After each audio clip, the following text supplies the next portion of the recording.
Jadi kita akan mulai dengan pembicara kita yang pertama, yaitu Dr. Catherine Cahyadi. Gelarnya panjang sekali, beliau adalah orang yang luar biasa, teman baik saya dan guru saya juga yang saya hormati. Beliau adalah founder dari Triha Clinic, Functional Medicine Practitioner.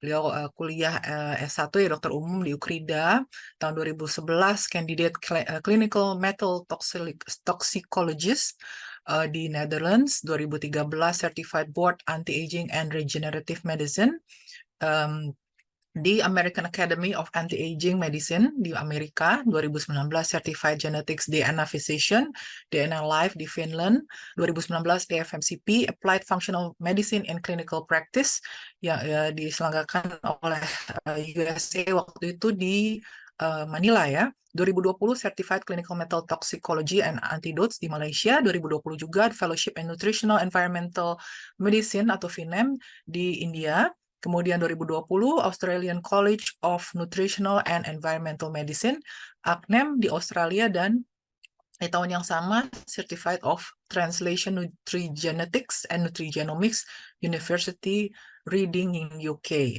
and Institute of Nutrigenetics. Jadi kita lihat bahwa Dr. Catherine ini sangat berpengalaman di bidang nutrigenetics dan juga maksudnya genetics dan juga functional medicine. Jadi tidak berlama-lama lagi, saya akan serahkan kepada Dr. Catherine untuk mempresentasikan materinya. Kami persilahkan. Terima kasih Dr. Grace. Waduh, introduction-nya nih kelebihan nih dok. Oke, thank you banget. Selamat siang teman-teman semua. Senang sekali saya pada siang hari ini bisa ketemu juga dengan teman-teman, walaupun hanya via online ya. Jadi hari ini saya lebih banyak bersifat sharing teman-teman semua. Jadi tidak akan terlalu banyak yang masuk teoritis, tetapi how to combine, dan saya akan sharing tentang pengalaman pribadi dan juga pengalaman dengan pasien-pasien saya ya. Oke, saya izin share screen dulu ya. Hari ini materinya saya kebagian membawakan tentang kombinasi dari intermittent fasting dan peptide terapi untuk menurunkan berat badan ya.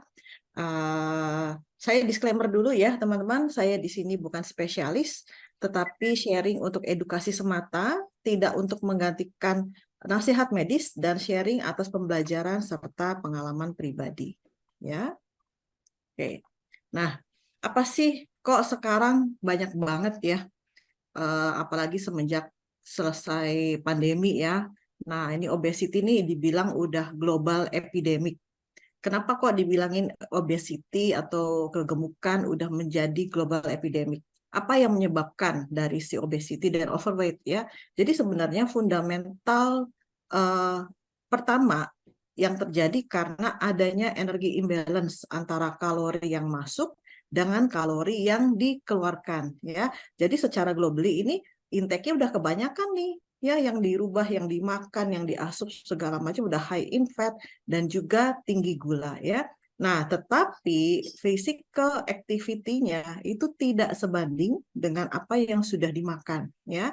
Jadi yang digunakan untuk bekerja, yang dipakai untuk moda transportasi dan utilization juga ini sudah tidak sesuai. Sebelum kita masuk ke topiknya, saya di sini ingin mengingatkan kembali sebenarnya bagaimana sih caranya kita melihat tentang healthy body composition ya. Jadi saya akan mengingatkan kembali sebenarnya body composition yang baik itu seperti apa. Kita tidak hanya berpatokan pada berat badan saja ya. Kalau cuma berdasarkan angka ya, berat badannya saya beratnya 45 kilo dengan teman yang beratnya 50 kilo, tapi kok malah kelihatan lebih berotot, lebih bagus yang beratnya 50 kilo ya. Nah, di sini perbedaannya bagaimana cara kita melihat healthy body composition ya. Komposisi badan yang baik ini terdiri dari jaringan otot, mungkin paling tinggi ya, jaringan otot ini sekitar 45% di pria dan 36% di wanita. Serta essential fat, kita tidak mungkin benar-benar tidak punya fat. Karena kenapa? Fat juga sebagai bahan baku dari tubuh kita untuk melakukan banyak hal ya. Even pembentukan hormon pun juga tergantung dari persediaan lemak kita ya.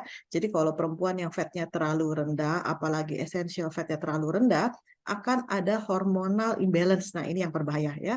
Nah, kalau yang non-essential fat, nah ini kita yang nggak mau banyak-banyak nih. Karena kenapa? Non-essential fat itu yang akan nanti disimpan ya di storage-nya fat kita. Jadi memang kalau kita melihat dari healthy body composition, jelas perempuan lebih banyak lemaknya dibandingkan dengan pria. Pria lebih banyak si ototnya ya. Even bones densitas atau kepadatan tulang pria pun juga lebih tinggi daripada wanita ya. Nah, yang kita lihat di sini benar-benar adalah body fat percentage atau PBF yang kita lihat ya. Nah, ini ada 4 kategori, dari kategori atlet, kategori orang yang melakukan gerak angkat beban ya, fitness, kemudian yang rata-rata dan di atas rata-rata. Jadi ini kita bisa pegang patokan ini untuk melihat bagaimana komposisi tubuh kita ya. Kalau pria atlet itu PBF-nya biasanya antara 6 sampai 13%, kalau perempuan itu antara 14 sampai 20% ya.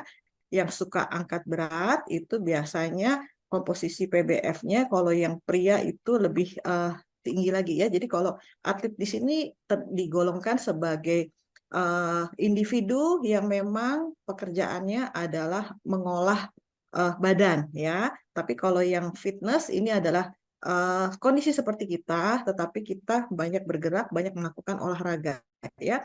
Kalau average, sebagian besar orang dan above average ini yang hanya sebagai sedentary lifestyle ya. Jadi memang kalau misalnya kita perempuan PBF-nya di atas 32%, nah ini berarti memang kita sedentary lifestyle, kurang banyak bergerak ya.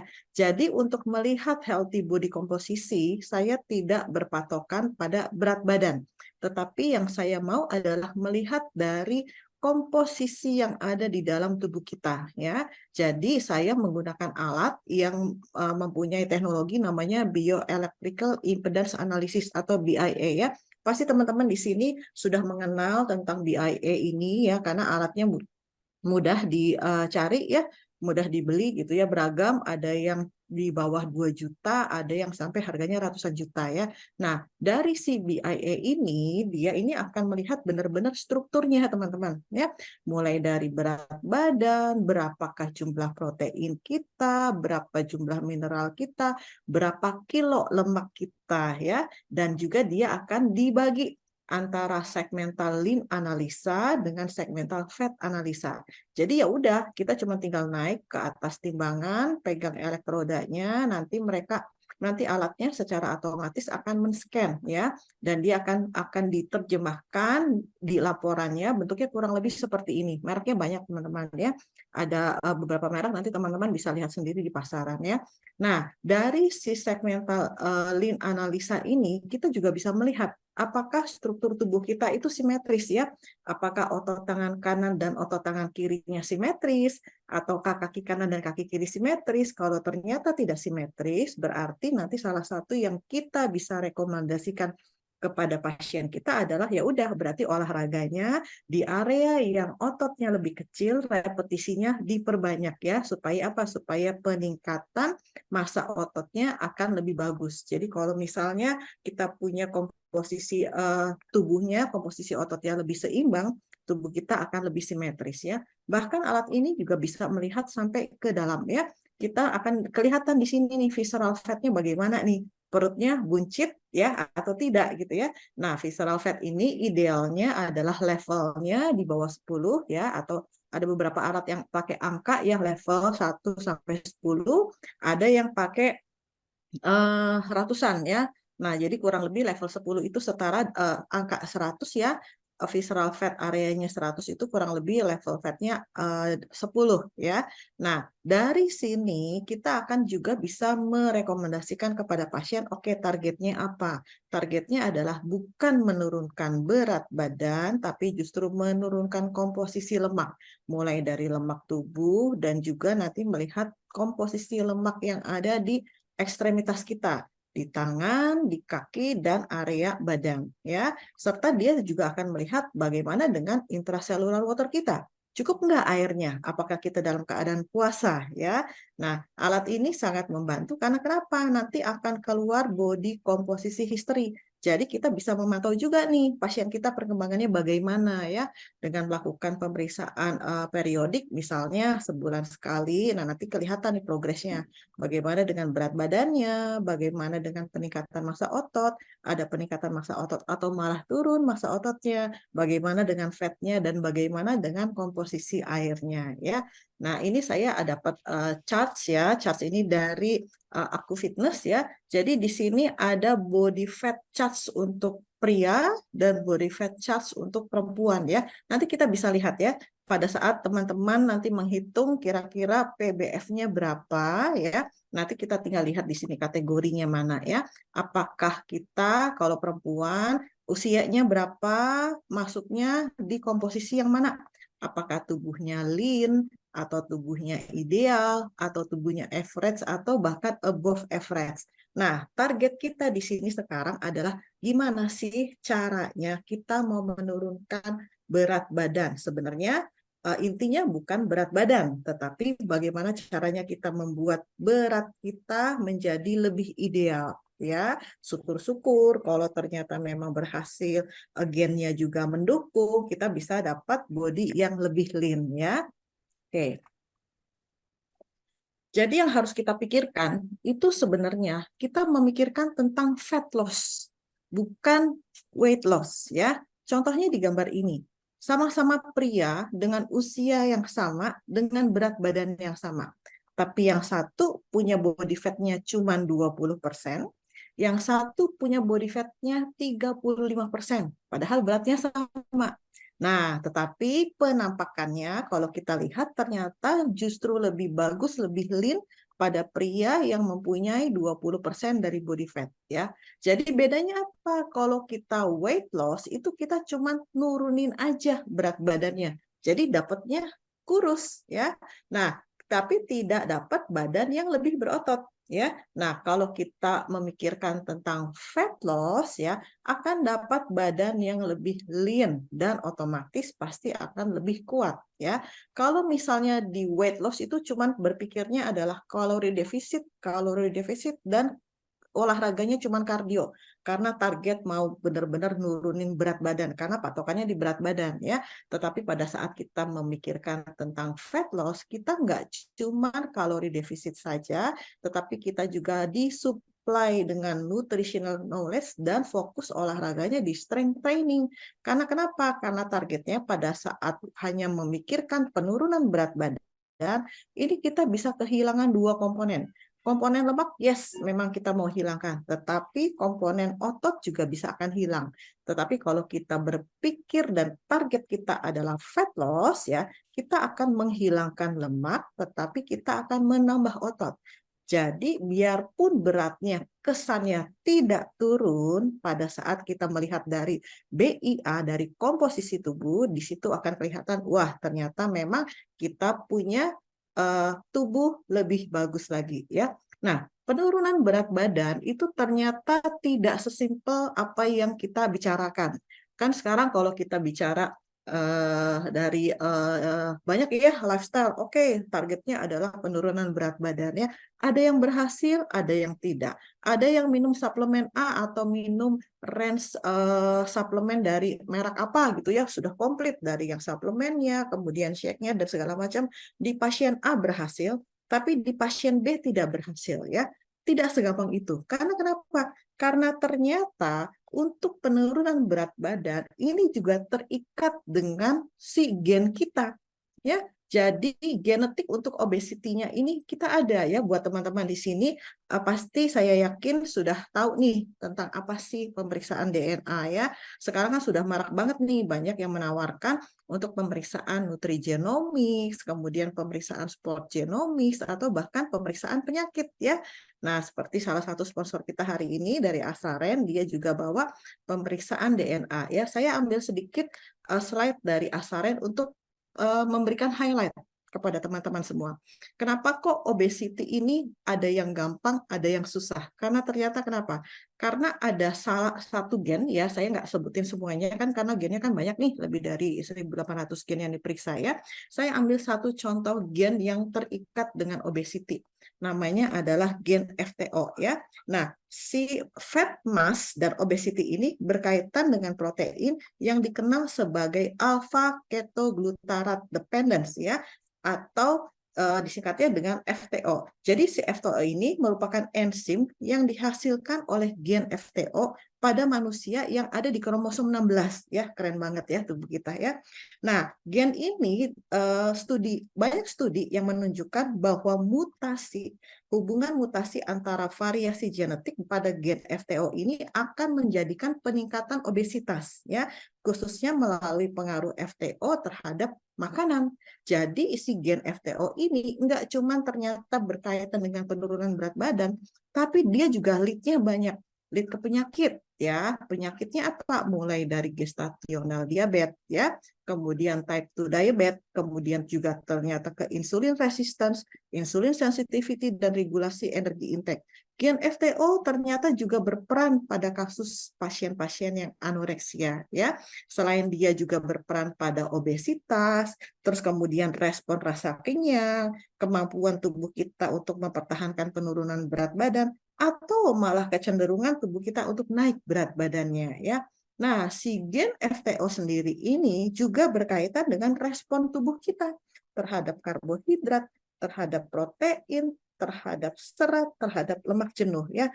Orang yang alel FTO-nya ini ada risk alel cenderung memilih makanan dengan asupan energi yang tinggi kayak misalnya lemak, protein ya, mengalami penurunan rasa kenyang. Jadi makannya malah berlebih dan banyak sehingga menghilangkan kontrol makanan. Nah, kalau misalnya contohnya dari gen FTO-nya ini, saya ambil satu contoh yang banyak, yang gampang ya. Gen FTO-nya ini terhadap respon to karbohidratnya excellent. Artinya berarti kan metabolismenya efisien nih untuk mengolah karbo yang masuk ke dalam tubuh dia. Jadi dia akan mengurangi resiko insulin resisten dan juga akan menurunkan si resiko obesitas. Ya, jadi nanti teman-teman yang sudah pernah periksa DNA nanti coba diintip ya, diintip coba cari gen FTO-nya, kemudian lihat respon untuk karbohidratnya bagaimana ya. Kalau respon untuk karbohidratnya ekstra, wah gampang. Biasanya nanti pada saat buka ke lembaran yang sport genomic, lihat aja nih satiety responnya atau obesity-nya. Biasanya link tuh ke sana ya. Nah, saya kasih contoh satu lagi yang untuk kok kaitannya apa sih ya pemeriksaan ini terhadap obesitas dengan penyakit tipe 2 ya. Nah, jadi kalau di konvensional itu kita melakukan diagnosa, habis diagnosa terus dapat perawatan umum nih ya. Nah, tetapi kalau di functional medicine itu kita selalu menggabungkan ya antara faktor resikonya aja udah ada dua. Dari faktor resiko yang modifiable, yang bisa dirubah, dan faktor resiko yang non-modifiable, yang nggak bisa dirubah. Yang bisa dirubah apa sih contohnya? Misalnya yaitu BMI-nya, ya, kemudian hasil hasil pemeriksaan darah kita, kemudian pola makan kita, lifestyle kita, tidur sama stres juga ternyata pengaruh ya.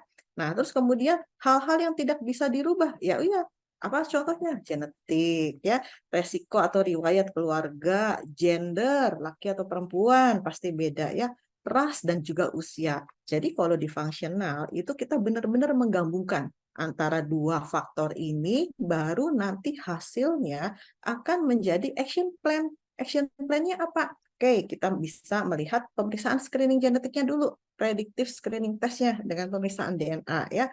Atau kita juga bisa mengkombinasikan dengan pemeriksaan farmakogenomik atau DNA untuk metabolisme obat-obatan. Dan juga kita menggabungkan si blueprint yang tadi, pemeriksaan DNA sebagai blueprint, kita gabungkan dengan current condition, dengan si clinical test. Ya.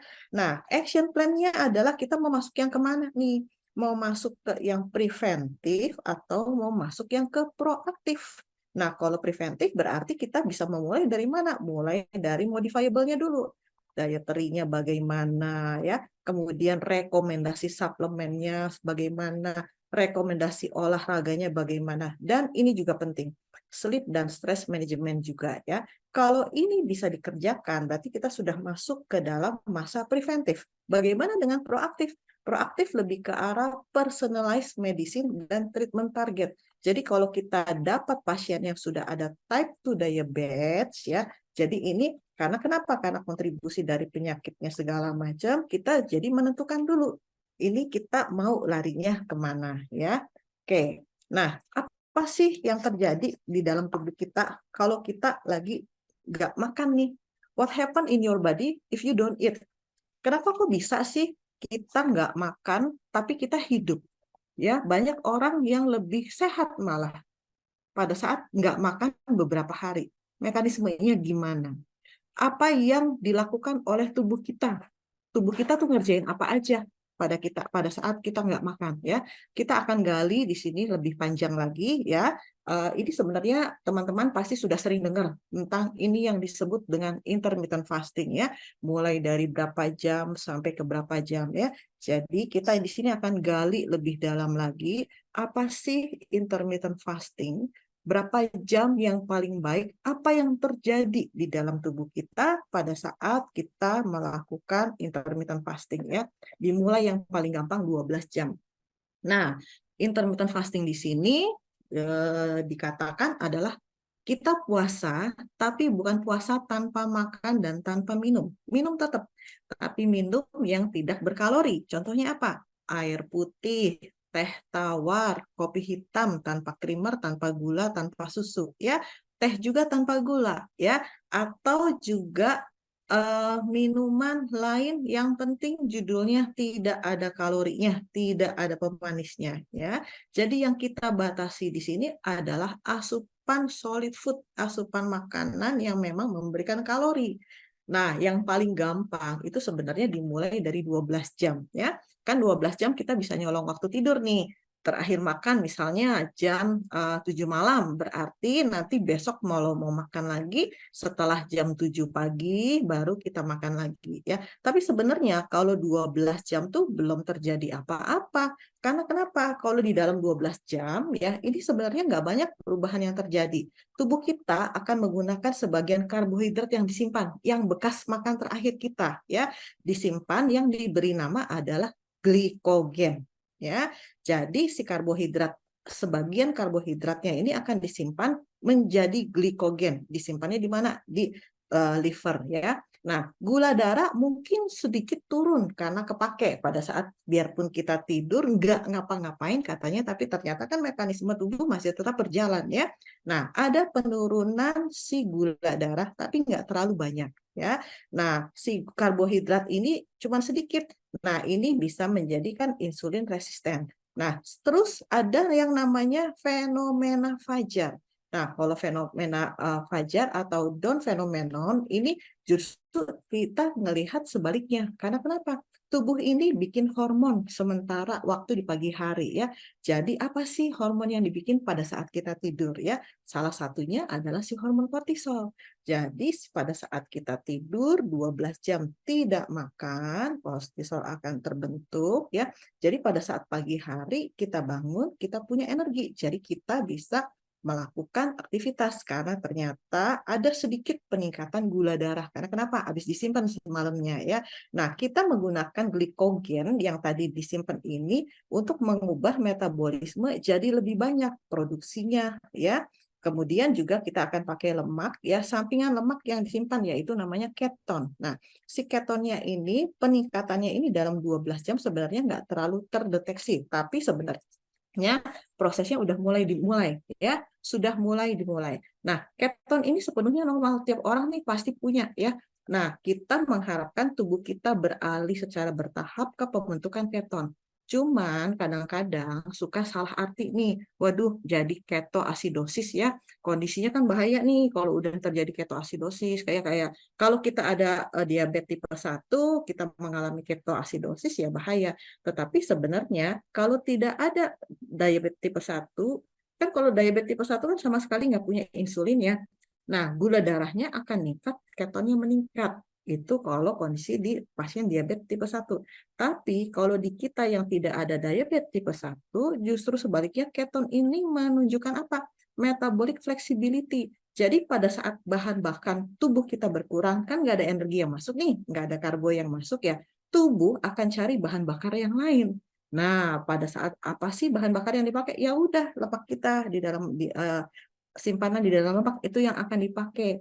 Nah, ini yang bikin tubuh kita tuh fleksibel, jadi akan membakar bahan bakar apapun sebanyak-banyaknya ya. Nah, energi bonds ya, energi bonds ini kenapa apa sih? Sebagian besar perubahan tadi kan kita kan udah ngomongin puasa ya, berkaitan dengan energi ya. Energi ini kita nggak makan apa-apa selama 12 jam tadi yang bisa berubah menjadi energi.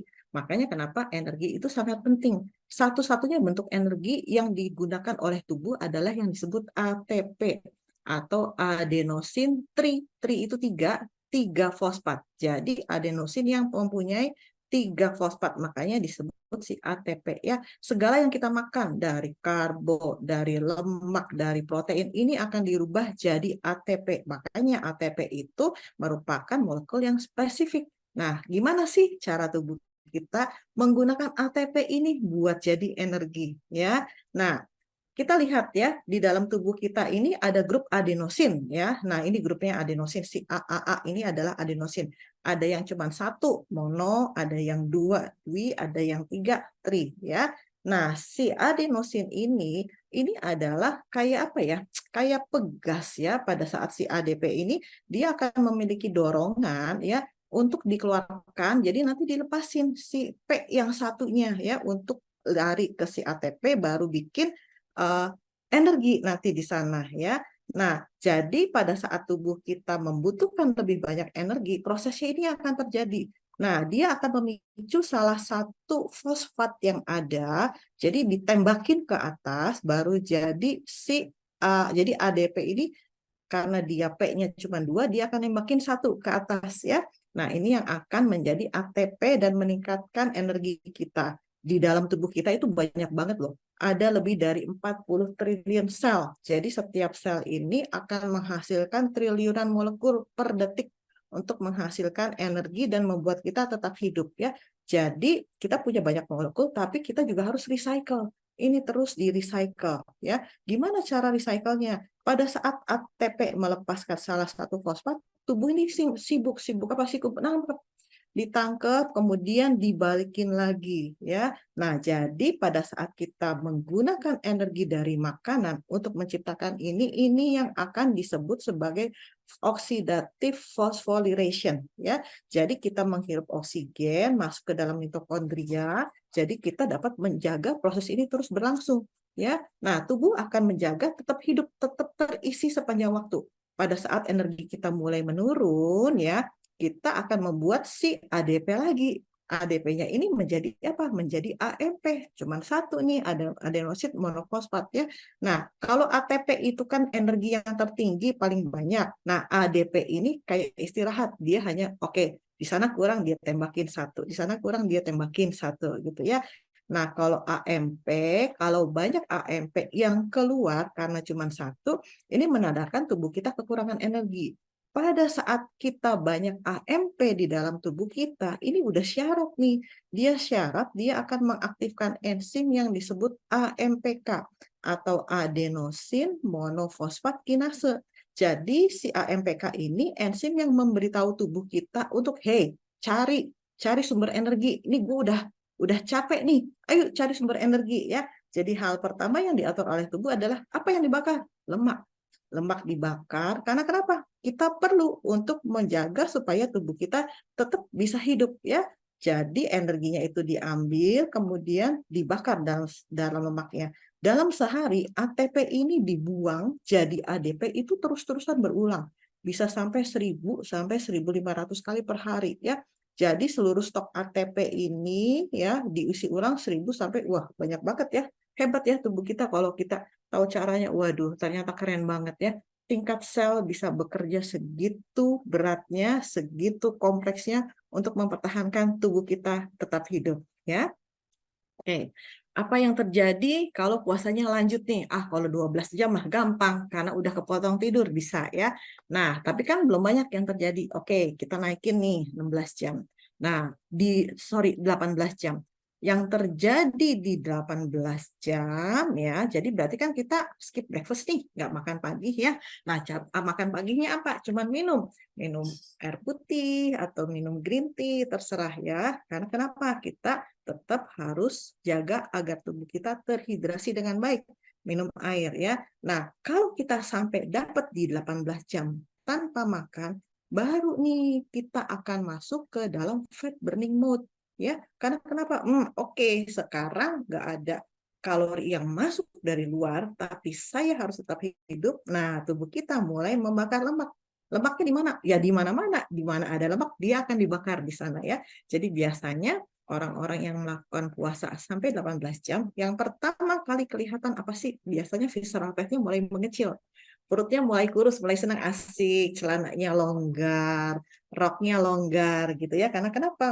Mode pembakaran lemaknya sudah mulai terjadi ya. Nah, si mode pembakaran lemak ini kan tadi udah dibahas nih si keton. Nah, keton ini nggak cuma sebagai bahan bakar aja, tapi dia juga akan memberikan sinyal kepada molekul untuk mengurangi peradangan. Jadi pada saat ketonnya naik, pembakaran lemaknya naik, ini justru akan mengurangi inflamasi. Karena dia kan kayak sinyal nih. Nah, dia akan mengurangi inflamasi dan justru akan meningkatkan perbaikan DNA, terutama di mana? Terutama di otak dan jaringan syaraf. Keren ya. Puasa 18 jam itu malah menurunkan inflamasi ya. Tubuh kita itu canggih banget, hebat banget ya. Nah, pada saat 18 jam puasa, ini juga akan meningkatkan si hormon HGH di otak dan juga meningkatkan signifikan yang disebut BDNF atau Brain Derived Neurotrophic Factor ya. Jadi dua-duanya ini si HGH sama si BDNF pada dasarnya adalah ini miracle molecule of the brain. Karena kenapa? Dia akan meningkat, pada saat dia meningkat, apa sih yang terjadi? Dia bertanggung jawab untuk memperbaiki tubuh, membuat jaringan netral yang lebih rumit.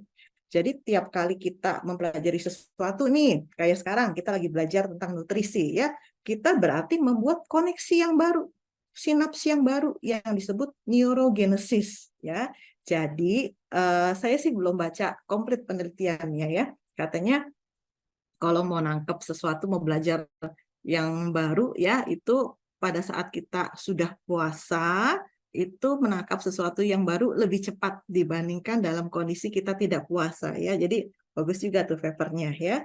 Nah, kenapa? Karena ternyata si neurogenesis ini yang terjadi. Jadi kita punya cukup banyak HGH sama BDNF untuk mempelajari sesuatu yang baru ya. Nah, perlu diingat, olahraga ini pun juga akan meningkatkan si HGH dan BDNF ini ya. Jadi dia akan mempercepat prosesnya, ini akan lebih cepat lagi. Nggak cuma puasa doang, dibantu dengan olahraga akan jauh lebih bagus ya.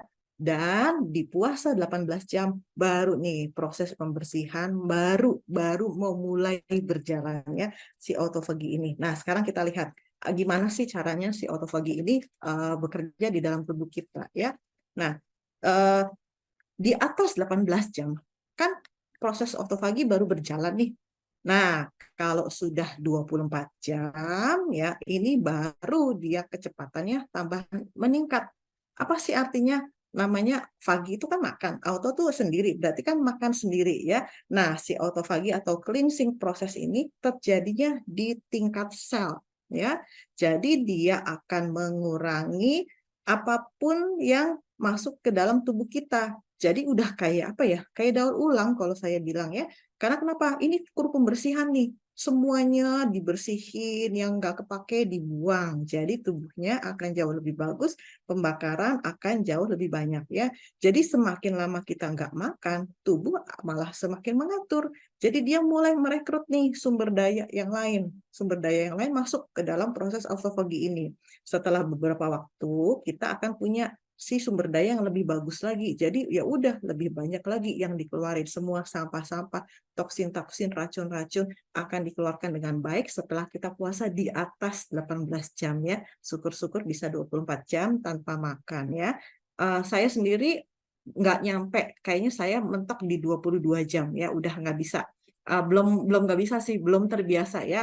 Nah, saya punya satu teman itu Dokter Ji ya, Dokter Ji si moderator ini luar biasa, dia sudah sering melakukan puasa 24 jam. Jadi nanti boleh di-sharing ya Dokter Ji tentang puasa 24 jam yang Dokter Ji kerjakan ya. Saya sih angkat tangan deh 20 jam, 22 jam itu udah maksimal di saya ya. Nah, jadi pada saat ini sudah terjadi, ini si keton juga udah mulai naik nih. Kan pembersihan semuanya masuk, semua ya, sampah-sampah lamanya juga dibuang ya. Nah, di sini si keton, si HGH, BDNF, AMPK ini juga naik. Karena kenapa? Dia akan terus-terusan melakukan pembersihan, melakukan proses regenerasi dan segala macam ya. Termasuk sensor nutrisi nih yang namanya si AMPK ini akan naik. Dia kan pemberi sinyal nih, AMPK, mTOR gitu ya. Terus NAD ini apa sih? Nih kedua macam ini apa? Yuk kita akan pelajari bareng-bareng ya. Tubuh tuh sangat-sangat cerdas, hebat banget. Setiap proses itu ada alasannya ya. Nah, kita membandingkan nih kondisi tubuh yang well fit, makannya bagus, sama kondisi yang starving ya. Oke, kita ngomongin dulu kondisi tubuh yang kenyang. Kondisi tubuh yang kenyang berarti kita berada dalam fase anabolik, yang artinya apa? Membangun ya. Nah, kalau kita kenyang ya berarti kan semuanya dibangun. Apa aja yang dibangun? Kita kan dapat bahan bakar nih dari karbo yang kita makan ya. Nah, si karbo yang kita makan ini akan memicu sensor nutrisi yang namanya insulin. Si insulin ini akan bantu gula darah keluar dari aliran darah masuk ke dalam sel supaya bisa dipakai. Nah, si insulin juga dia akan memberikan pesan, akan mengantarkan pesan, oh yuk tubuhnya harus mengolah gula yang dikeluarkan ya, dan dia juga akan membelah, mensintesis dan menyimpan. Jadi kerjanya tuh nggak cuma makan doang, dia juga akan menyimpan, akan mensintesis dan juga akan membelah ya. Nah, jadi kita tuh tubuhnya perlu lebih banyak sel yang terjadi untuk membelah ya. Nah, kalau kita dapat juga sumber dari protein, nanti otomatis dia akan bikin jaringan yang lebih baru lagi ya. Nah, si sensor nutrisi ini yang dinamakan si mTOR atau target mammalian rapamycin, dia ini akan mengirimkan pesan yang sama tapi lebih spesifik untuk membangun.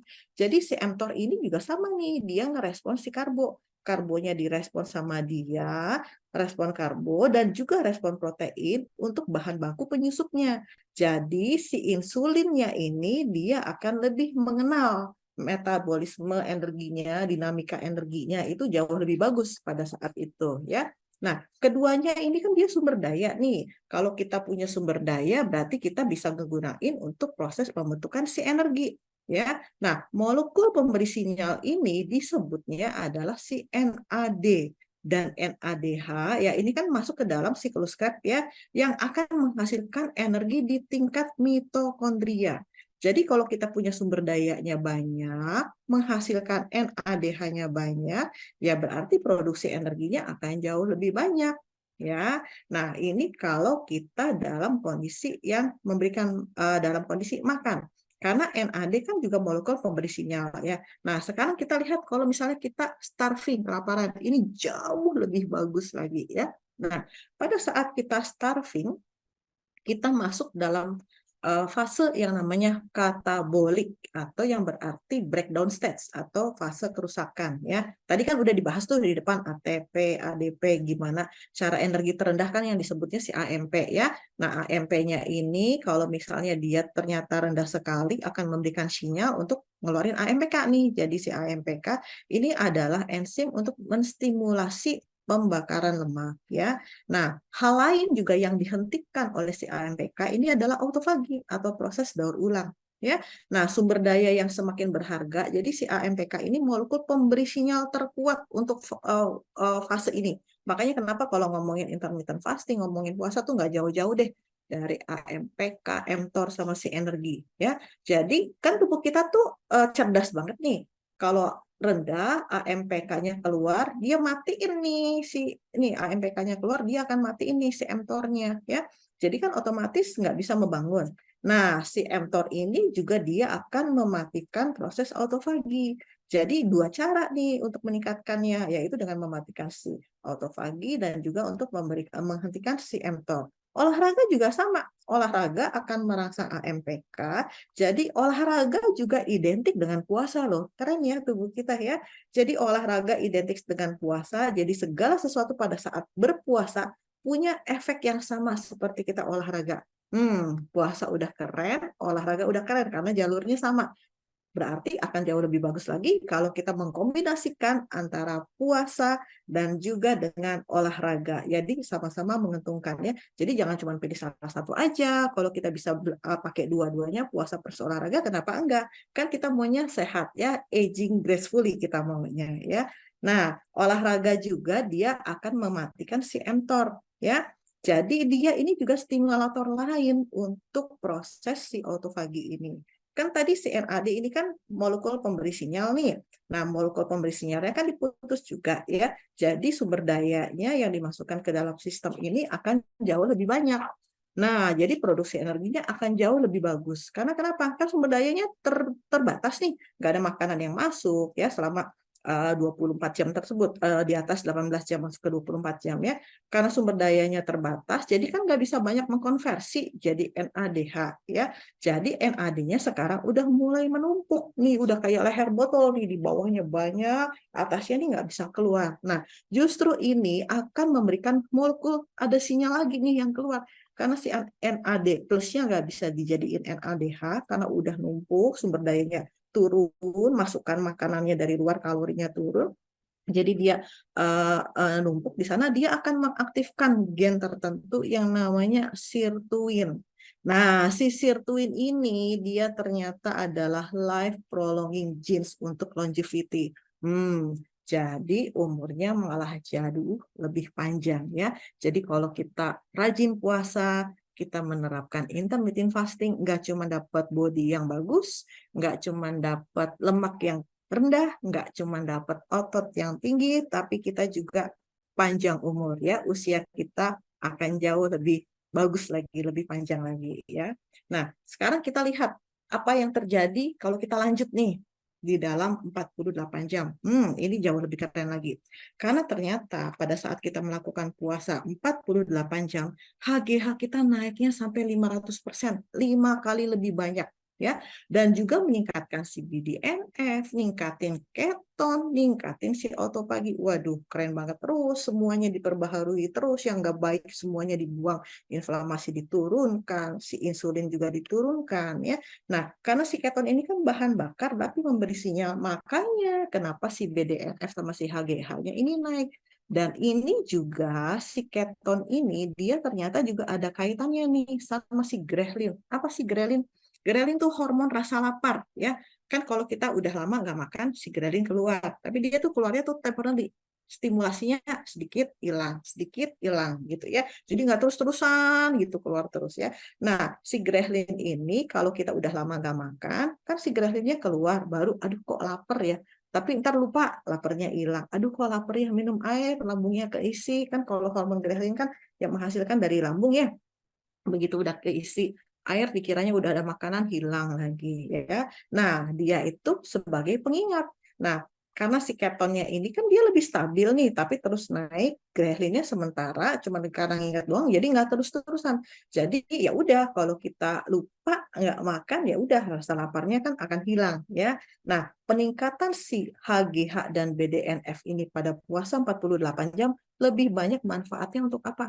Untuk ini nih, brain repair, longevity, wound healing, cardiovascular health ya. Waduh, kontribusinya nih luar biasa nih pada saat kita melakukan ini ya. Dan juga tingkat insulin terendah akan dicapai setelah kita puasa 48 jam. Jadi pada saat kita menurunkan insulin, kita juga menurunkan peradangan dan kita juga membalik metabolic syndrome di sana ya. Apa aja? Ya, tekanan darah tinggi, visceral fat yang tinggi, kardiovaskular risk, semuanya akan menurun ya. Oke, apa yang terjadi kalau puasanya 72 jam ya? Nah, biasanya 72 jam ini dikenal sebagai water fasting. Jadi cuman minum aja ya. Ada beberapa teori, ada beberapa diet yang untuk water fasting ya 72 jam. Jadi 3 hari no solid food, hanya masuk cairan ya. Tapi cairannya bukan zero kalori. Cairannya ada kalori entah dari jus, dari buah-buahan segala macam ya. Nanti teman-teman bisa Google sendiri tentang water fasting ya 72 jam. Ini juga keren banget ya. Karena kenapa? Ini udah level autofagi yang lebih dalam, deeper autofagi, deeper clean up ya. Dia benar-benar segala pembersihan kotoran, limbah, protein yang salah semuanya dibuang ya. Dan terjadi apa? Terjadi regenerasi, terjadi peremajaan sel, terjadi hemopoietik ya, proses pembentukan darah dan segala macam ya. Jadi proses ini adalah salah satu bentuk peremajaan. Udah badannya bagus, kondisi tubuhnya bagus, inflamasinya bagus, mau dong kita lebih muda lagi peremajaan, ya udah kita lakukan puasa 72 jam ya. Nah, interval ini juga terus akan melindungi, kenapa? Ini juga bagus sebenarnya untuk pasien-pasien yang melakukan kemoterapi ya. Nah, karena kan kalau kemoterapi itu kan bahan kimianya masuk nih ke dalam tubuh, kemudian juga sel kankernya itu disarankan untuk melawan kanker ya. Nah, tapi kan bebannya jadi berat ya, jadi kan perlu pembersihan si autofagi ini ya. Nah, ini juga sebenarnya bisa dilakukan untuk pasien-pasien yang memang sedang mengalami kemoterapi untuk melakukan 72 jam puasa ini ya. Nah, oke, kita lanjut. Kalau kita ngomongin obesity, kita ngomongin metabolic syndrome ya, kita nggak cuman mengandalkan pemeriksaan yang dari, oke, lihat timbangan, cuman lihat dari pola makan segala macam. Tapi kita harus lihat lab apa aja sih yang akan diperbaiki ya. Asesmen laboratorinya apa? Kita mulai harus berpikir at least 4 macam ini ya. Jadi nggak cuma sekedar pemeriksaan laboratorium yang biasa-biasa aja.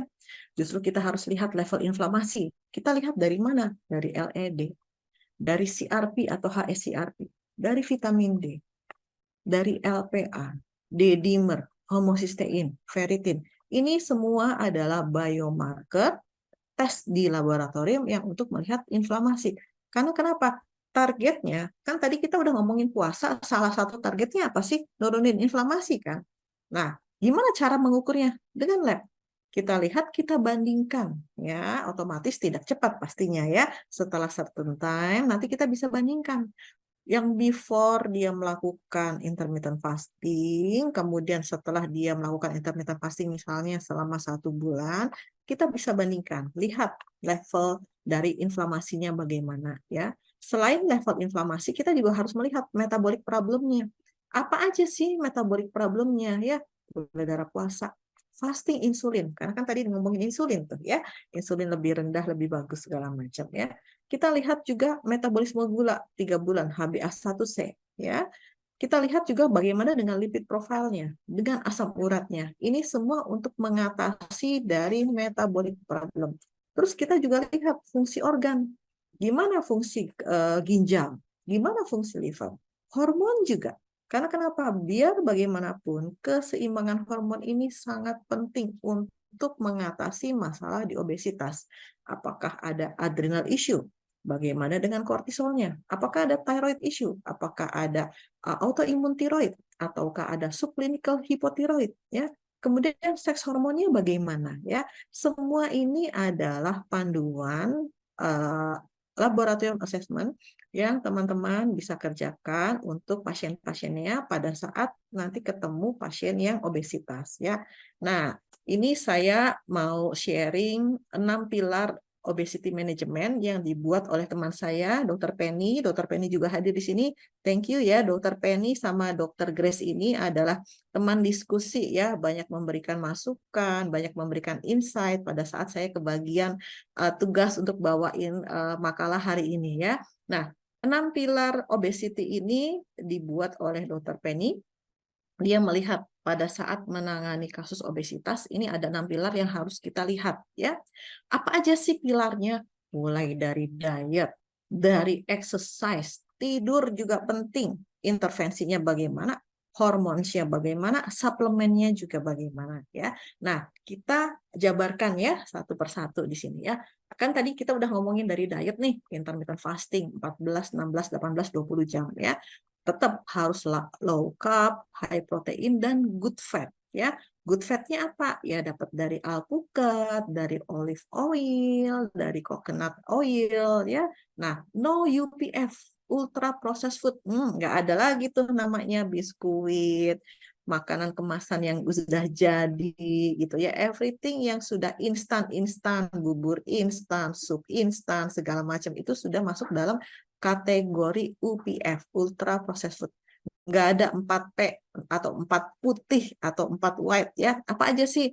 Nasi putih, gula putih, tepung terigu ya, sama garam ya. Jadi harus diganti tuh si 4P, 4 putih-putihnya itu diganti menjadi diganti dengan bahan yang jauh lebih bagus ya. Nasi diganti dengan karbo yang kompleks ya. Kemudian pakai brown sugar atau pakai pemanis alami dari buah-buahan ya. Kemudian tidak pakai tepung terigu. Kemudian garamnya kita ganti dengan garam Himalaya ya. Jadi bukan garam yang garam dapur lagi ya. Nah, kemudian dari si diet kita juga akan lihat ini karena kan semuanya nyambung nih, satu kesatuan nih, benang merahnya ada ya. Nah, dari diet ke exercise dulu deh. Exercise-nya apa? Every kind of exercise. Kalau teman-teman sudah pernah periksa DNA, ada sport genomic, nah itu bisa sangat-sangat diandalkan untuk menentukan jenis olahraga yang paling baik buat Anda ya. Karena kenapa? Based on your blueprint. Blueprintnya apa? Ya udah ikutin aja ya. Contoh olahraganya apa? Apakah kita masuk ke kardio? Nah, apakah kita bisa HIIT ya, high intensity? Kemudian juga apakah kita harus weight training, resistance training ya, body build this workout ya. Banyak sekali tipe-tipe olahraga apa yang cocok ya. Nanti di akhir ini saya akan sharing olahraga yang cocok untuk saya dan apa yang bisa saya kerjakan ya. Tidur juga penting Dr. loh. Catherine, Kualitas. waktunya Iya. 5 menit lagi ya. Oh baik, waduh, masih ada Boleh 8 nggak apa-apa, slide. Baik. 10 menit saya kasih nggak apa-apa, silahkan. Thank you ya. Sleep juga penting banget ya. Kita harus memperhatikan kualitas tidur, kuantitas tidur kita dan no blue light emisi ya. Jadi kalau bisa ya nggak ada sinar biru, nggak ada TV di kamar gitu ya untuk memastikan tidur kita jauh lebih bagus ya. Nah, intervensinya apa aja? Intervensinya bisa dari treatment di klinik ya, dari detox drip, kemudian juga mungkin kalau teman-teman punya ozon atau punya laser itu bisa dikasih ya. Peptide injection juga ya. Nah, nanti akan saya sharing tentang penggunaan peptide ya. Kemudian juga ada intervensi lain misalnya pakai bariatri atau balon ya. Ini hanya contoh-contohnya saja, belum maksudnya bukan harus kalian teman-teman kerjakan ya. Nanti pasti kita akan lihat dulu mulai dari root cause-nya dan lain-lain ya. Hormone balancing juga penting banget ya. Kita perbaiki thyroid issue-nya, adrenal fatigue-nya, seks hormonnya, dan juga imbalance semua yang ada harus kita perbaiki ya. Dan suplemennya juga kita lihat nih, mulai dari probiotik, dari D3, kita harus memperbaiki gut enhancement, liver quality-nya, antioksidan masuk, antiinflamasi, dan mitochondrial enhancer ya. Nah, ini contohnya. Jadi kalau misalnya kita dapat pasien yang obes, itu kita nggak cuma ngurusin dari yang oke lah, paling gampang nih, suntik kurus lah segala macam ya. Tapi kita harus lihat adakah hormone related weight gain-nya ya. Gimana kadar tiroidnya, overall gains atau slow metabolismnya ini juga kita harus perbaiki. Ini panel tiroid ya. Terus kemudian dilihat nih ada estrogen dominans enggak atau progesteronnya turun. Secara fisik kelihatan nih gain in breast, hips sama thigh-nya besar. Biasanya memang estrogen dominans ya. Nah, terus kalau testosteron, kalau untuk di pria ya, testosteron karena kenapa? Lean muscle-nya itu akan terjadi ada kaitannya dengan si hormon testosteron tersebut ya. Insulin resistance-nya juga sama ya. Insulin resistant, metabolic problem, apakah dia hiperinsulin, A1C-nya naik, stress level-nya naik, itu juga bisa bisa naikin berat badan ya. Hormon kortisol, adrenal fatigue, kortisolnya naik atau tinggi atau DHEA-nya turun, ini juga berkaitan ya. Vitamin D3 juga sama. Karena kenapa? Visceral fat itu kaitannya dengan si vitamin D defisiensi ya. Jadi ini kira-kira insight buat teman-teman. Ini juga sama Dr. Penny yang bikin. related hormone related weight gain ya. Nah, manajemen terapinya. Nah, mulai dari mana? Kita dapat nih confirm condition. Oke, udah dapat lab analisanya, udah anamnesa segala macam, kita sudah kumpulin data, kita sudah melakukan assessment, kita sudah mendapatkan root cause-nya. Nah, yang pertama kali kita kerjakan take out all stress dan toxin ya. Dengan apa? Ya dengan detox, liver detoksifikasi atau coffee enema atau chelation drips ya. Nah, kemudian kita juga mulai memberikan lifestyle rekomendasi dengan apa? Good food. Bagaimana makanan yang baik, tidur yang baik, dan good lifestyle ya. Di sini berperan functional food, meal management, workout, dan building muscle ya. Olahraga ini masuk di sini ya. Kemudian kalau perlu diberikan intervensi di klinik ya udah kita punya suplemen, kita ada intervensi dengan IV drips, tergantung teman-teman punya apa ya. Kalau teman-teman tahu tentang peptide ya kita bisa juga kasihkan peptide injeksi ya. Karena di sini akan juga berperan yang namanya functional herbs, nutraceutical adaptogenic ya. Kemudian juga kalau yang drips itu bisa dengan high dose vitamin C, Myers cocktail, NAD drips ya, atau combo peptide untuk weight loss ya. Nanti saya akan bahas tentang combo peptide ya. Nah, kemudian ini kita harus observasi dan evaluasi. Jadi kurang lebih alurnya seperti itu nanti yang akan dikerjakan ya. Nah, peptide terapi apa sih peptide ya? Peptide apa yang cocok untuk weight loss ya? Karena kita akan mengkombinasikan nih untuk nurunin berat badannya dengan si intermittent fasting dan juga si peptide terapi dan olahraga ya. Nah, peptide sudah pernah dibahas di FMI kelas kedua waktu itu oleh Dr. Emil. Jadi saya singkat saja ya. Peptide itu adalah protein tapi dia lebih kecil. Nah, asam aminonya itu sama, dibikin dari rantai asam amino tapi lebih pendek, lebih simpel ya. Jadi cuma ada sekitar 2 sampai 50 asam amino. Kalau protein itu lebih di atas 100 asam aminonya ya. Nah, jadi dia kerjanya lebih presisi di cellular function ya. Tubuh kita tuh naturally produce lebih dari 7.000 peptide ya. Nah, karena kenapa peptide ini ada di dalam tiap sel di dalam tubuh kita. Tapi seiring dengan pertambahan usia, produksinya levelnya mulai turun ya. Nah, si peptide itu banyak banget, nggak ada 7.000 di kita ya. Mari sekitar ada mungkin ada seratusan ya, seratusan jenis peptide yang sudah berhasil di ekstrak, yang sudah berhasil dibuat untuk terapi ya. Jadi ada kategorinya nih, ini beberapa kategori dari kategori growth hormone secretagogue, pineal targeted regulator, mitokondrial dan lain-lainnya. Nah, saya mau memperkenalkan ini teman-teman saya yang kita belajar peptide udah jalan sekitar 1,5 tahun yang lalu.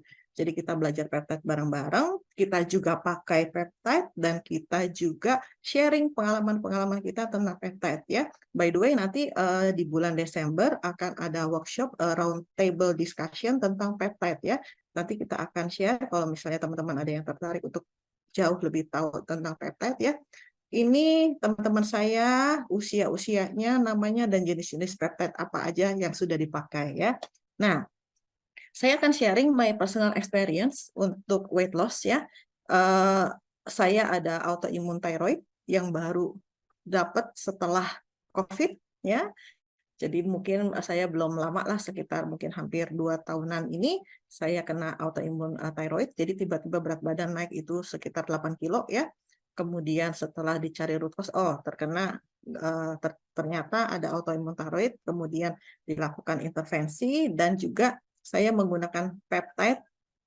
Makanya tadi saya sharing ini benar-benar sharing my personal experience. Bagaimana keadaan yang tiba-tiba langsung dapat autoimun, kemudian sekarang bisa function well ya. Jadi combo peptide yang untuk dipakai untuk weight loss ada 3 jenis ya. Itu ada namanya semaglutide, dia termasuk GLP-1 receptor agonis, kemudian juga ada MODS atau yang termasuk dalam kategori mimetic mitochondrial biogenesis ya, dan AOD 9604 yaitu anti obesity drugs ya.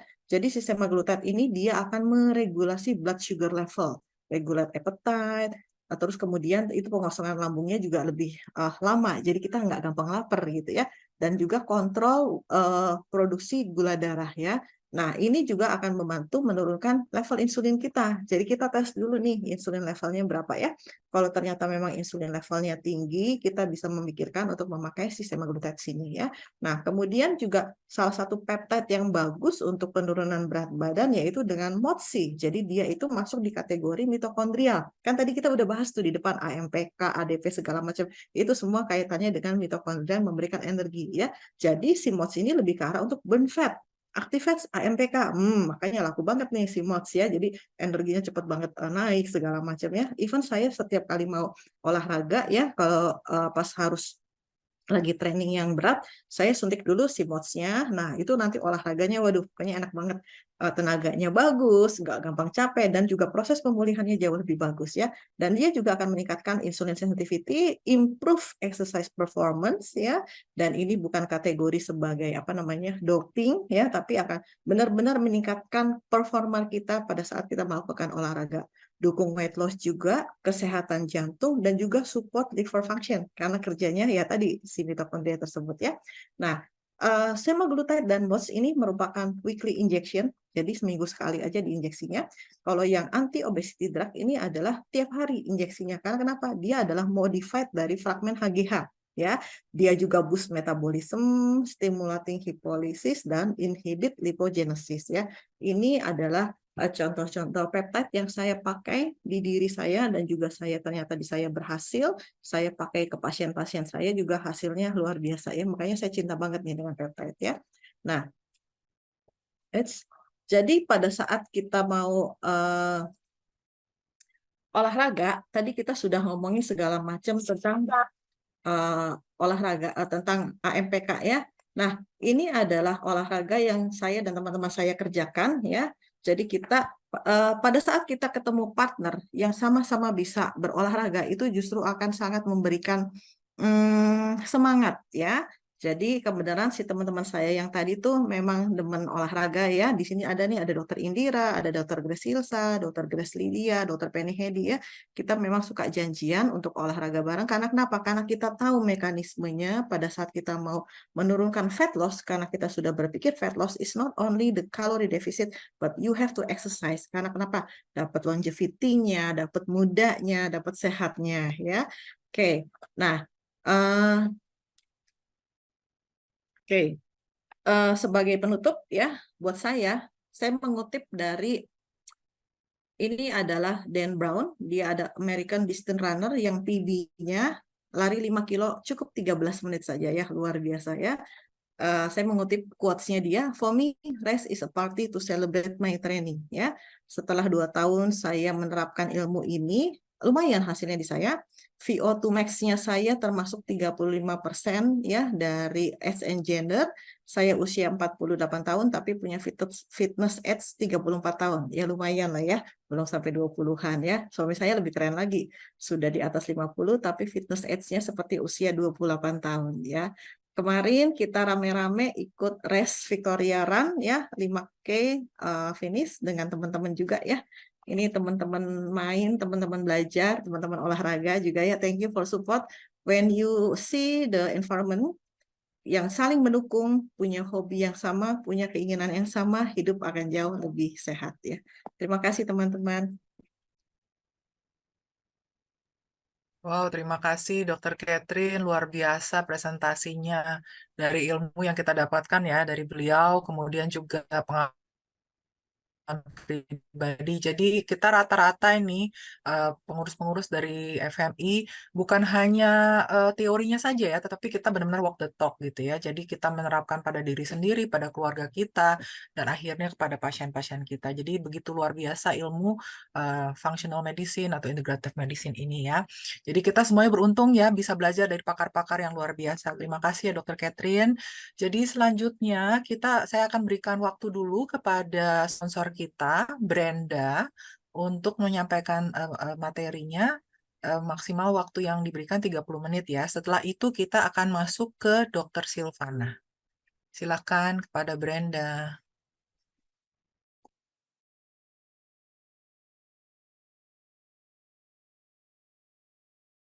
Masih mute Brenda. Oh sorry, Mbak, masih aku mute ya tadi. Thank you so much, Dr. Grace. Thank you juga untuk Dr. Catherine yang sebelumnya sudah banyak memberikan introduction juga tentang asaren. Kayaknya saya nggak perlu panjang-panjang lagi untuk menjelaskan apa itu asaren.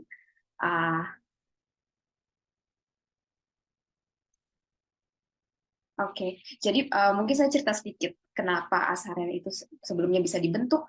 Mungkin banyak yang cukup sempat penasaran juga ya, foundernya asaren itu memang background-nya itu medis atau seperti apa gitu. Tapi sebenarnya Pak Aloysius Liang, founder dan CEO kita itu, dia punya cerita pribadi yang lumayan menyentuh gitu. Kenapa dia akhirnya membuat genetic technology yang bisa di-share ke publik dan lebih mudah diakses untuk para pasien seperti itu. Karena beliau ada cerita bahwa mamanya waktu itu sempat terkena thyroid cancer, di mana pada saat itu berkali-kali dokter banyak yang bilang ini udah nggak bisa diapain, treatmentnya udah basically ini udah tinggal clue aja gitu ya. Tapi beliau yang pantang menyerah, lalu dia mencoba ke sana sini mencari solusi, lalu DNA testing pada saat itu membantu beliau untuk treatment mamanya seperti itu.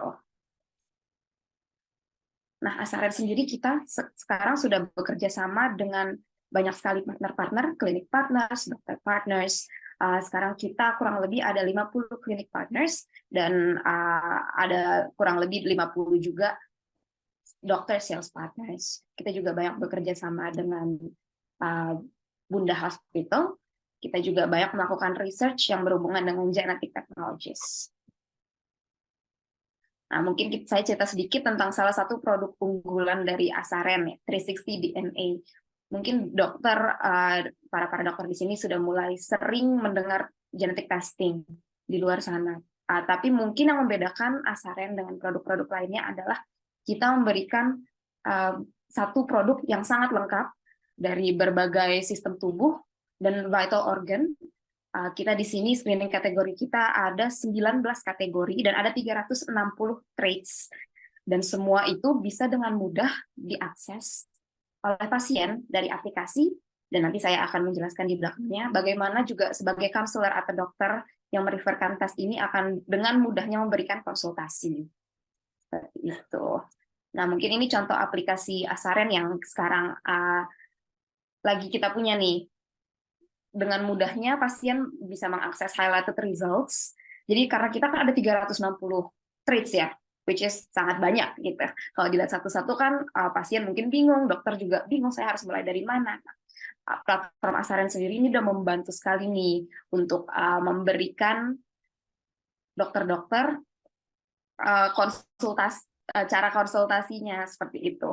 Nah, kita ada 2, high risk, low risk, di mana high risk kita tandai dengan warna merah, low risk kita tandai dengan warna biru. High risk itu bisa tinggal kita pencet, oh di bagian mana nih yang ternyata traits-nya kita harus concern atau kita pay attention lebih, seperti itu. Dari highlighted results kita bisa masuk ke kategori, dari situ akan terlihat risk score-nya dan traits details-nya, sampai gene table-nya ada di situ semua. Seperti itu. Nah, ini contoh counselor dashboard dari sisi dokternya ya, dari sisi counselornya. Dokter akan dapat mengakses report pasien lengkap sekali gitu. Ada gene table-nya, ada gene-gene yang dites, description, do and don'ts, dan mungkin sampai symptoms-nya. Dari situ juga dokter dapat mengakses kalau ada yang booking untuk health consultation, seperti itu.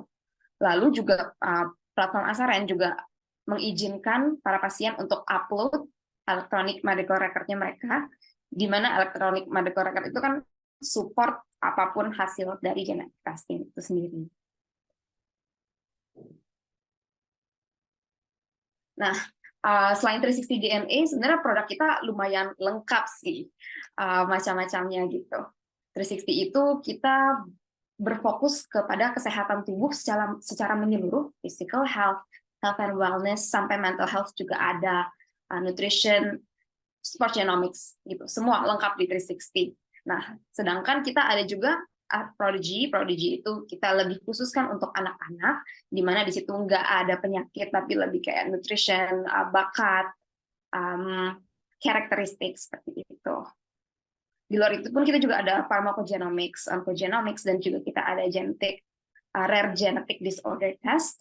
Lalu kita juga ada program longevity program. Tadi Dr. Catherine sendiri juga sempat menjelaskan banyak ya tentang longevity itu sendiri.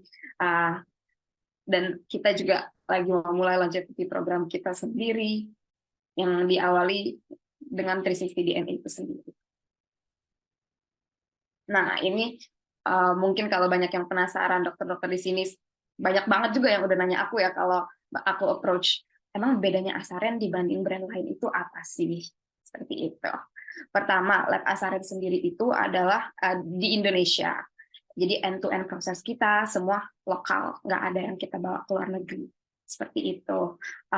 Lalu secara aplikasi sendiri, seperti yang sudah saya tunjukkan di slide-slide sebelumnya, aplikasi kita itu adalah satu platform, one-stop platform, di mana yang akan membantu dokter-dokter atau klinik-klinik untuk record data-data pasiennya. Seperti itu. Memang masih dalam pengembangan juga aplikasinya, tapi ya end goal-nya seperti itu.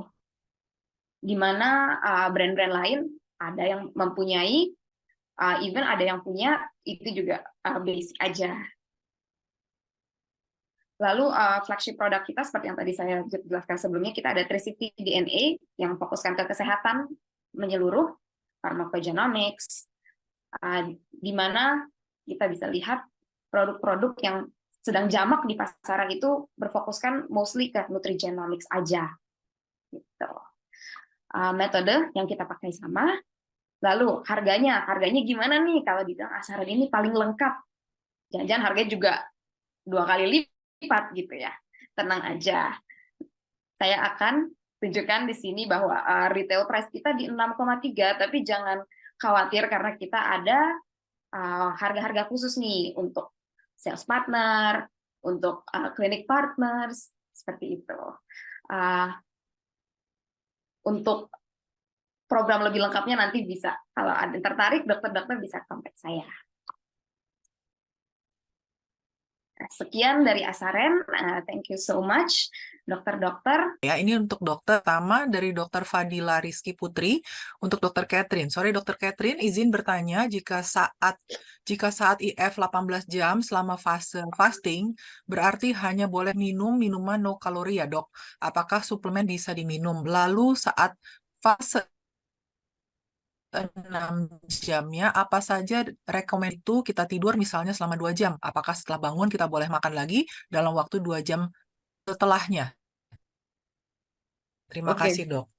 baik. Terima kasih, Dokter Ji. Ini pertanyaannya sudah saya rangkum ya, jadi biar saya bisa jawab sekalian ya.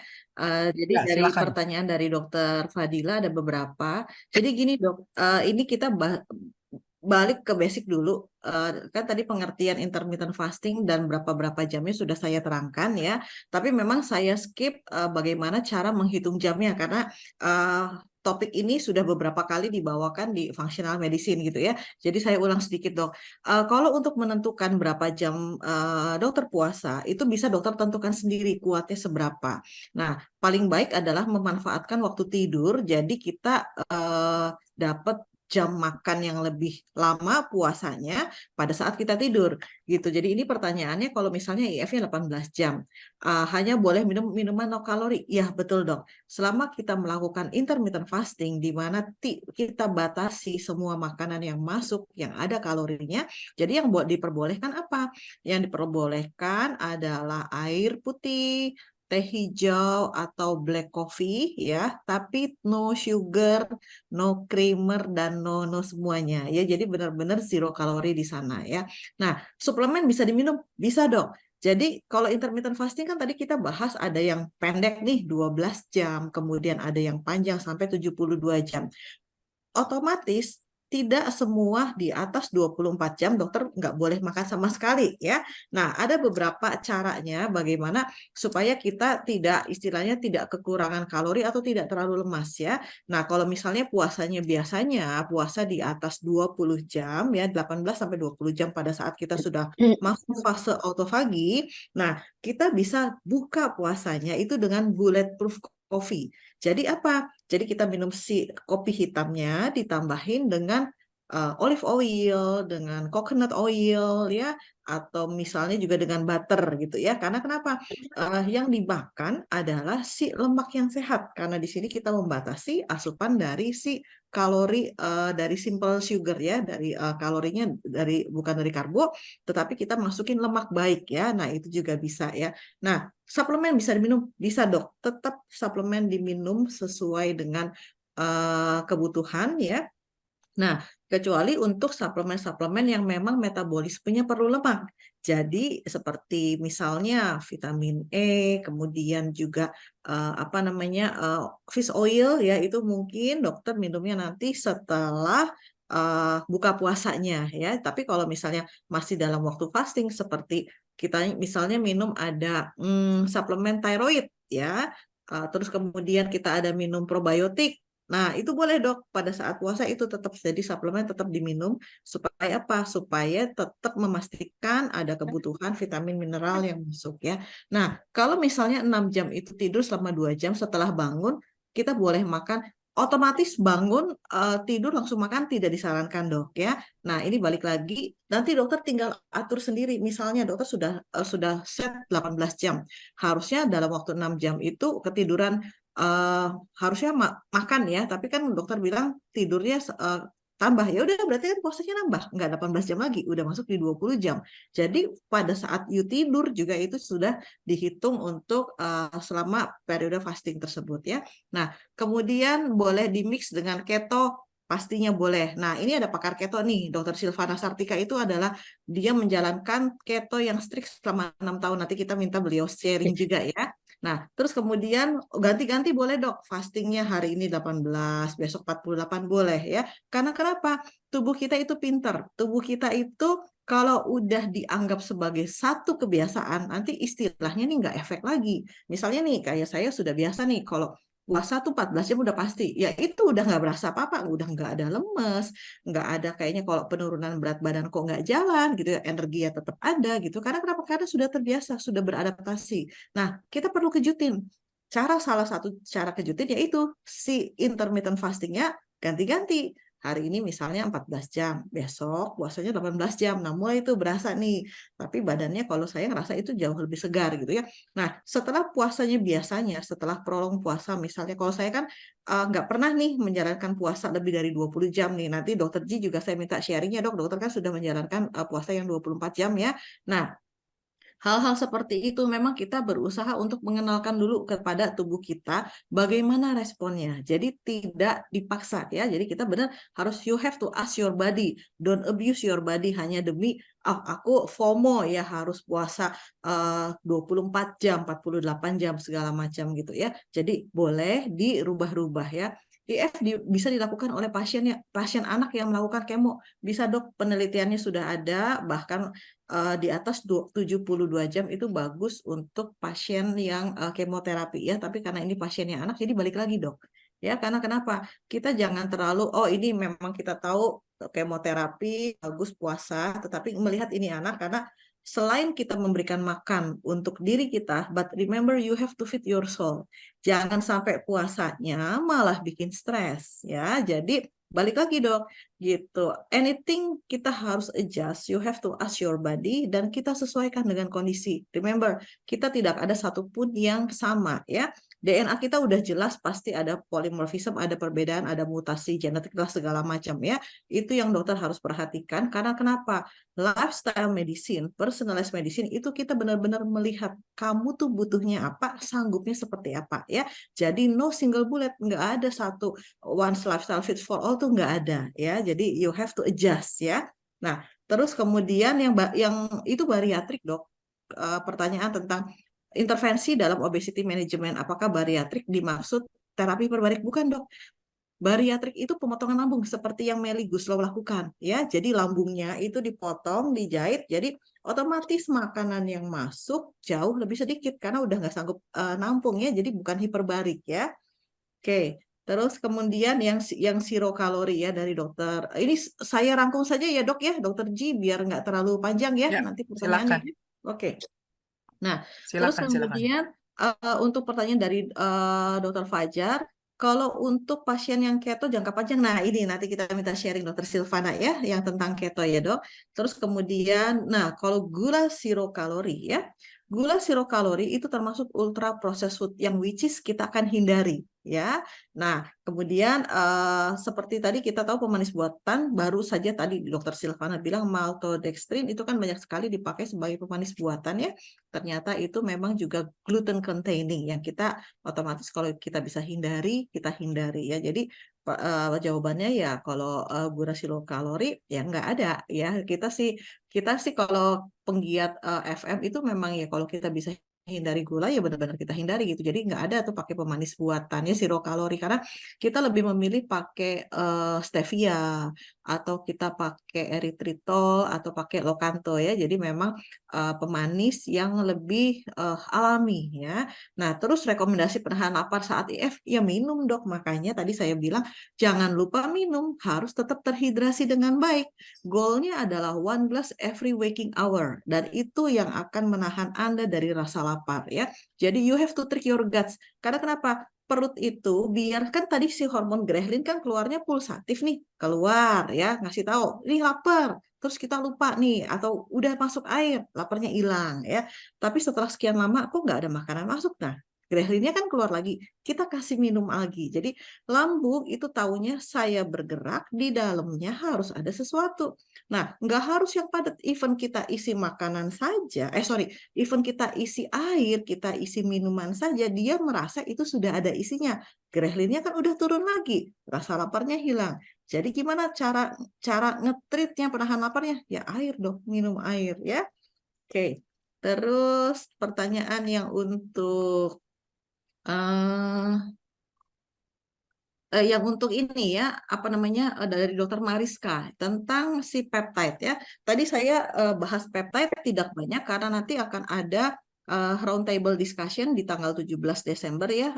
Nanti kalau Dokter Mariska mau ikut yang tentang menggali lebih dalam apa itu peptide terapi, nanti dokter bisa ikut acaranya, mungkin bisa WA ke kami panitia ya. Nah, semaglutide dan MODS itu adalah weekly injection, jadi disuntiknya seminggu sekali dok ya. Nah kemudian kalau si AOD ini kan yang tadi saya sharing kan adalah pengalaman pribadi saya ya, itu adalah everyday injection ya. Saya pakai rutin 3 bulan, kemudian saya rest for one month ya. Kemudian itu 1 bulan pakai aja tuh penurunannya segala macam sudah terasa di saya ya. Tadinya saya mau share saya punya hasil, tapi ternyata setelah saya coba-coba waktunya nggak cukup nih, bisa lebih dari sejam. Jadi akhirnya itu saya delete apa namanya slide untuk share hasilnya ya. Nah kemudian kalau pasiennya sudah normal weight dan lean body composition tetap memakai peptide sebagai pencegahan bisa dok. Tapi intinya adalah kita bukan mau tergantung pada satu terapi, tapi justru kita bergantung dengan lifestyle kita ya. Jadi intinya di sini bukannya kalau sudah dapat normal terus kemudian masih boleh diterus buat pencegahan loh. Kan lebih baik pencegahannya adalah you build a good habit dengan intermittent fasting, dengan olahraga, dengan pembatasan kalori. Nah, itu yang udah paling bagus ya. Jangan kita mengandalkan dengan terapinya, jangan mengandalkan yang entahlah mau peptide kayak mau obat kayak apa segala macam, kita tidak mengandalkan seperti itu ya.